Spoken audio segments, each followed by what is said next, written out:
Good news ಶುಭ ಸುದ್ದಿ. ಕರ್ನಾಟಕ ರಾಜ್ಯ ಸರ್ಕಾರ ಕರ್ನಾಟಕದಲ್ಲಿ ಕೆಲಸ ಮಾಡ್ತಿರುವಂಥ ಪ್ರತಿಯೊಬ್ಬ ಕಾರ್ಮಿಕರು, ಸಂಘಟಿತ ವಲಯದ ಕಾರ್ಮಿಕರಿರ್ಬೋದು ಅಥವಾ ಅಸಂಘಟಿತ ವಲಯದ ಕಾರ್ಮಿಕರು, ಸರ್ಕಾರಿ ನೌಕರರಿಗೆ ಸೇರಿದಂತೆ ಪ್ರತಿಯೊಬ್ಬರಿಗೂ ಕರ್ನಾಟಕ ಸರ್ಕಾರ ಒಂದು ಬಂಪರ್ ಗಿಫ್ಟನ್ನು ನೀಡಿದೆ. ನಿಮಗೆ ಗೊತ್ತಿದ್ದ ಹಾಗೆ ನಿನ್ನೆ ಕರ್ನಾಟಕ ರಾಜ್ಯದ ಬಜೆಟನ್ನು ಮಾನ್ಯ ಮುಖ್ಯಮಂತ್ರಿಗಳಾದ ಶ್ರೀ ಸಿದ್ದರಾಮಯ್ಯ ಅವರು ಮಂಡನೆ ಮಾಡಿದರು. ಈ ಬಜೆಟ್ನಲ್ಲಿ ಕಾರ್ಮಿಕರಿಗೆ ಉಪಯೋಗ ಆಗುವಂಥ ನಗದು ಹಣ, ಲಾಭಕರ ಯೋಜನೆಗಳನ್ನು ಘೋಷಣೆ ಮಾಡಿದ್ದಾರೆ. ಪ್ರತಿಯೊಬ್ಬ ಕಾರ್ಮಿಕರು ತಪ್ಪದೆ ಇದರ ಉಪಯೋಗವನ್ನು ಪಡ್ಕೊಳ್ಳಿ. ಯಾವೆಲ್ಲ ಸೌಲಭ್ಯಗಳನ್ನು ಕರ್ನಾಟಕ ರಾಜ್ಯ ಸರ್ಕಾರ ನಿಮಗೆ ಕೊಟ್ಟಿದೆ ಅನ್ನೋದ್ರ ಬಗ್ಗೆ ಇಲ್ಲಿದೆ ವಿವರವಾದ ವಿಡಿಯೋ.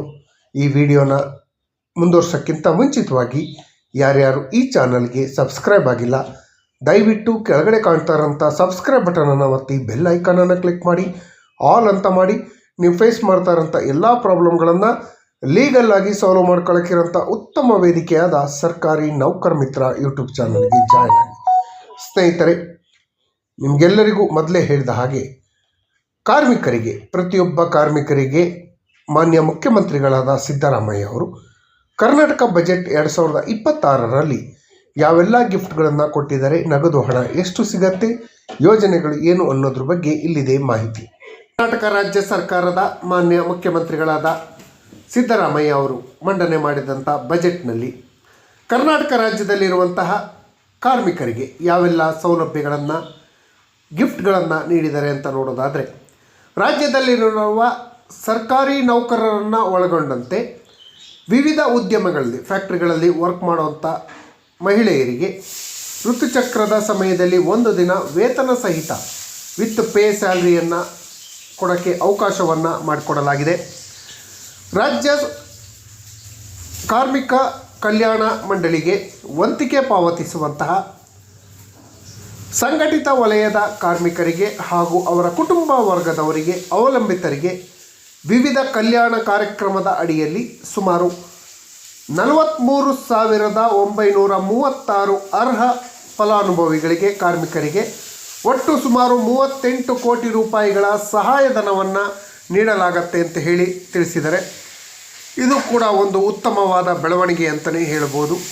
ಯಾವ ವಿಚಾರಕ್ಕೆ ಸಂಬಂಧಪಟ್ಟ ಹಾಗೆ ಈ 39 ಕೋಟಿ ರೂಪಾಯಿಗಳನ್ನು ಮೀಸಲಾಗಿ ಇಟ್ಟಿದ್ದಾರೆ, ಸಹಾಯಧನವನ್ನು ಕೊಡ್ತಾರೆ, ನಗದು ಹಣ ಕೊಡ್ತಾರೆ ಅನ್ನೋದ್ರ ಬಗ್ಗೆ ಕಾರ್ಮಿಕ ಇಲಾಖೆಯಲ್ಲಿ ಸಂಪರ್ಕ ಮಾಡಲು ಕೋರಿದೆ. ನಾನು ಸಂಪರ್ಕ ಮಾಡಿ ವಿವರವಾದ ವಿಡಿಯೋವನ್ನು ನಿಮ್ಮ ಮುಂದೆ ಪ್ರೆಸೆಂಟ್ ಮಾಡ್ತೀನಿ. ಅದ್ರ ಜೊತೆಯಲ್ಲಿ ರಾಜ್ಯ ಸರ್ಕಾರ ಮತ್ತೊಂದು ಹೊಸ ಯೋಜನೆಯನ್ನು ಘೋಷಣೆ ಮಾಡಿದೆ. ಆಶಾದೀಪ ಅಂತ ಒಂದು ಸ್ಕೀಮನ್ನು ಇಂಪ್ಲಿಮೆಂಟ್ ಮಾಡ್ತಾ ಇದೆ. ಪರಿಶಿಷ್ಟ ಜಾತಿ ಹಾಗೂ ಪರಿಶಿಷ್ಟ ಪಂಗಡದ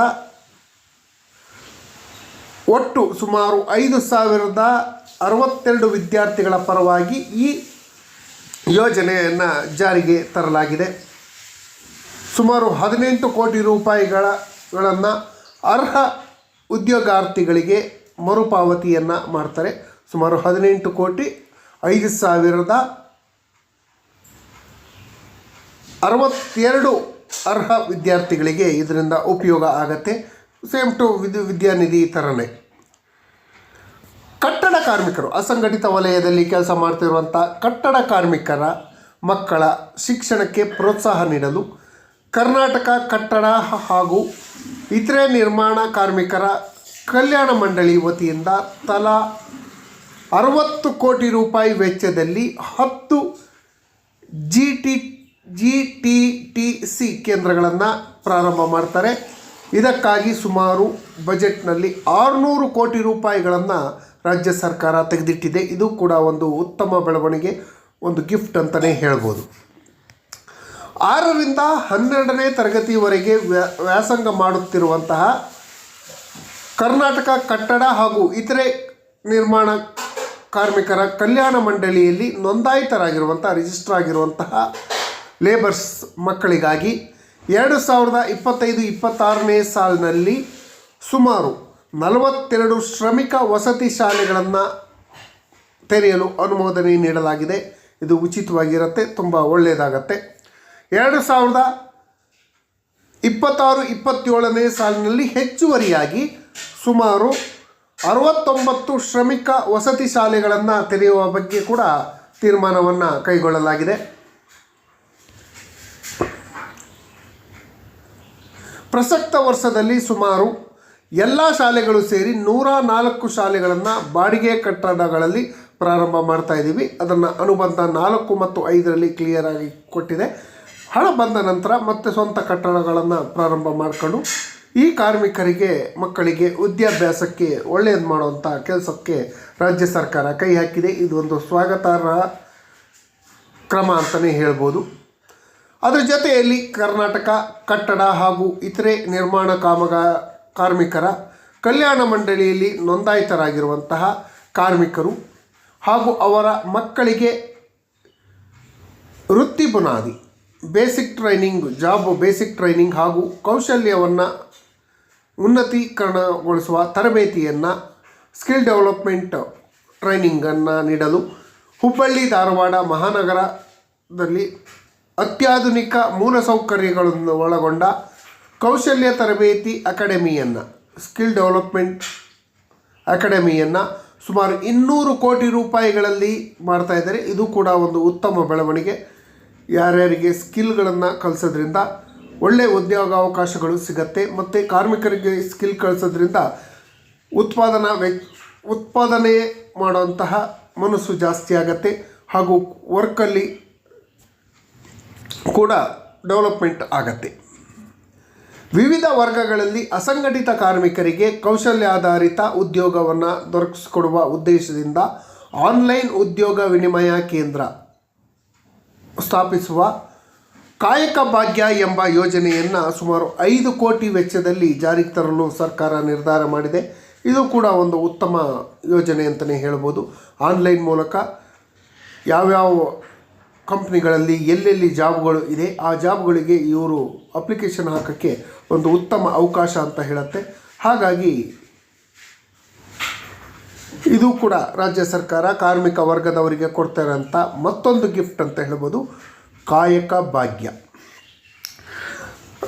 ಕಾರ್ಮಿಕರ ರಾಜ್ಯ ವಿಮಾ ಸೊಸೈಟಿ ರಚನೆಗಾಗಿ ಪ್ರಸ್ತುತ ನೀಡಲಾಗ್ತಿರುವಂಥ ವೈದ್ಯಕೀಯ ಸೇವೆಗಳನ್ನು 50 ಲಕ್ಷ ವಿಮಾದಾರರಿಗೆ ಹಾಗೂ 150 ಲಕ್ಷ ಅವಲಂಬಿತರಿಗೆ ಪರಿಣಾಮಕಾರಿಯಾಗಿ ಒದಗಿಸ್ತೀವಿ. ಅಂದರೆ ಕ್ಯಾಶ್ಲೆಸ್ ಟ್ರೀಟ್ಮೆಂಟ್ ವ್ಯವಸ್ಥೆಯನ್ನು ಕಾರ್ಮಿಕ ವಲಯಕ್ಕೆ ಕೊಡುವಂಥ ಒಂದು ಗಿಫ್ಟ್ ಅಂತಲೇ ರಾಜ್ಯ ಸರ್ಕಾರ ಹೇಳಿದೆ.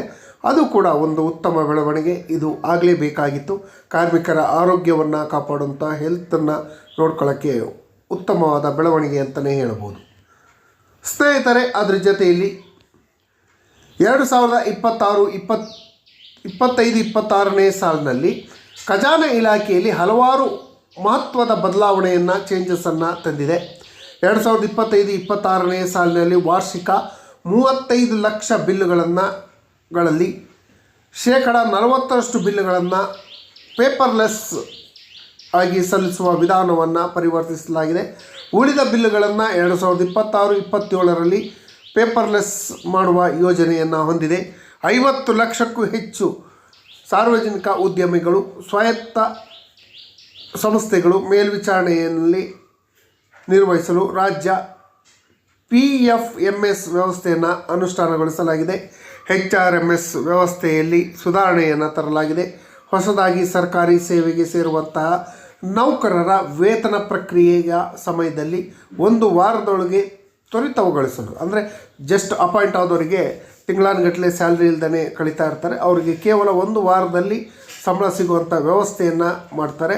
ಅದರ ಜೊತೆಯಲ್ಲಿ ನಿವೃತ್ತ ನೌಕರರಿಗೆ, ಪಿಂಚಣಿದಾರರಿಗೆ ಪಿಂಚಣಿ ದಾಖಲಾತಿಗಳನ್ನು ಡಿಜಿಟಲ್ ಆಗಿ ಸಲ್ಲಿಕೆ ಮಾಡಲು ಟ್ರ್ಯಾಕಿಂಗ್ ವ್ಯವಸ್ಥೆಯನ್ನು ಒದಗಿಸುವಂಥ ಯೋಜನೆಯನ್ನು ಕೈಗೊಂಡಿದೆ. ಈ ಎಲ್ಲ ಯೋಜನೆಗಳು ಕರ್ನಾಟಕ ರಾಜ್ಯದಲ್ಲಿರುವಂಥ ಸಂಘಟಿತ ಹಾಗೂ ಅಸಂಘಟಿತ ವಲಯದ ಕಾರ್ಮಿಕರಿಗೆ ಮಾನ್ಯ ಮುಖ್ಯಮಂತ್ರಿಗಳಾದ ಸಿದ್ದರಾಮಯ್ಯ ಅವರು ಘೋಷಣೆ ಮಾಡಿದ್ದಾರೆ. ಈ ಘೋಷಣೆ ಮಾಡಿರೋದ್ರಿಂದ ಕಾರ್ಮಿಕ ವಲಯಕ್ಕೆ ಒಂದು ಲಾಭಕರವಾದ ಒಂದು ಬಂಪರ್ ಗಿಫ್ಟ್ ಅಂತಲೇ ಹೇಳ್ಬೋದು. ಮುಂಬರುವಂಥ ಯುಗಾದಿ ಹಬ್ಬದ ಶುಭ ಸಂದರ್ಭದಲ್ಲಿ ಪ್ರತಿಯೊಬ್ಬ ಕಾರ್ಮಿಕ